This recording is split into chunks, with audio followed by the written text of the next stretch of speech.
Italy جس کے شہر ابھی ہم روم میں ہیں، یہ روم بہت بڑی سرحد تھی اس کی. ابھی تو سمٹ کے روم اتنا سا رہ گیا، جیسے ترکی کی خلافت ہے نا، ترکی اتنا سا رہ گیا. پہلے تو درجنوں ممالک تھے ترکی میں. تو یہ جو روم ہے نا، روم جہاں اس وقت ہم ہیں، اس کی ایک ہسٹری ہے. حضرت عیسیٰ علیہ السلام جب دنیا میں آئے تو آپ کا مذہب دنیا میں پھیلا. برحق مذہب تھا عیسائیت. اس کا مرکز تھا جس کو آج یہودی یروشلم کہتے ہیں اور فلسطین کہتے ہیں مسلمان. بیت المقدس میں بہت سارے پیغمبر آئے تو حضرت عیسیٰ علیہ السلام بھی.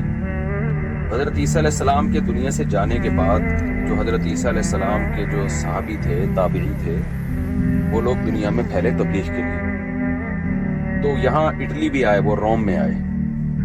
یہاں اس وقت حکومت تھی بت پرستوں کی اور آتش پرستوں کی. درجنوں خدا تھے ان کے. اور یہ جو آپ کو بہت سارے مجسمے ننگے نظر آئیں گے بالکل، تو یہ بھی ان لوگوں کا ایک کلچر تھا کہ مجسمہ سازی بہت زیادہ کیا کرتے تھے. تو ایسے قدیم مجسمے ان لوگوں نے ابھی تک باقی رکھے ہوئے.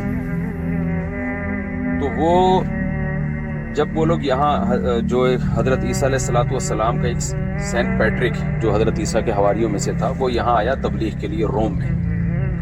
جب یہاں وہ تبلیغ کے لیے آیا تو یہاں جو مشرک تھے انہوں نے بڑا ظلم کیا. اور جو ویٹیکن سٹی ہے نا، جو آج ویٹیکن سٹی کے نام سے، اس جگہ پہ اس کو الٹا لٹکا کے جلا دیا زندہ. بڑی قربانی دی اس نے. بہرحال اس قربانی کے بعد یہاں عیسائیت کم ہونے کے بجائے پھیلنا شروع ہوئی، اور اتنا پھیلی ہے کہ یہ عیسائیوں کا ایک بہت بڑا مرکز بن گیا. تو مذہب اور ریاست جو ہے نا، یہ ساتھ ساتھ نہیں چل سکتے. یہ ایک انقلاب آیا دنیا میں. تو 1930 میں جب بالکل ہی عیسائیت کو بے دخل کر دیا گیا ریاست سے، تو جو پوپ تھا نا، جو عیسائیوں کے جو کیتھولک چرچ کا جو سب سے بڑا تھا، اس نے ایک ایگریمنٹ کیا کہ بھئی ہمیں ایک ایسا الگ سٹی دے دیا جائے، چھوٹا سا شہر ہو، تاکہ ہم وہاں ایز اے ریاست، وہاں کا جو ریاست کا جو مذہب ہوگا وہ عیسائیت ہوگی. تو دنیا نے ان کے مطالبے کو مانا، کیونکہ جو سیکولر اور لبرل لوگ تھے وہ بھی مذہب کو بالکل یہ ختم نہیں کرنا چاہتے تھے.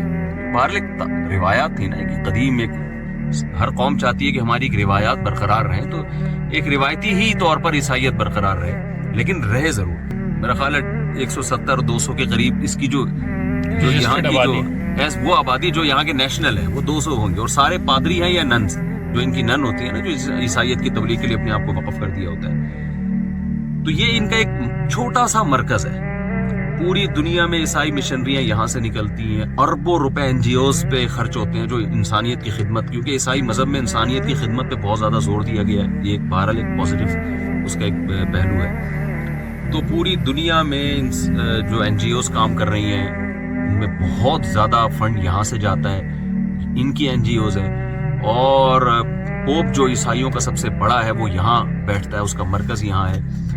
تو اچھا، یہ تو ایک میں نے بہت لمسم سی آپ کے سامنے ہسٹری بیان کی. میرے خیال سے باقی ہم پھر تھوڑا سا آن بورڈ کر دیں، بتاتا ہوں نا. تو 2200 یعنی حضرت عیسیٰ علیہ السلام کے 300 سال کے بعد یہاں عیسائیت آئی ہے. اس کی ہسٹری تو 2700 سال پرانی بیان کی جاتی ہے. 2700 سال پرانا شہر ہے یہ. تو اب یہ ہے کہ ویٹیکن سٹی ایک مرکز ہے عیسائیت کا.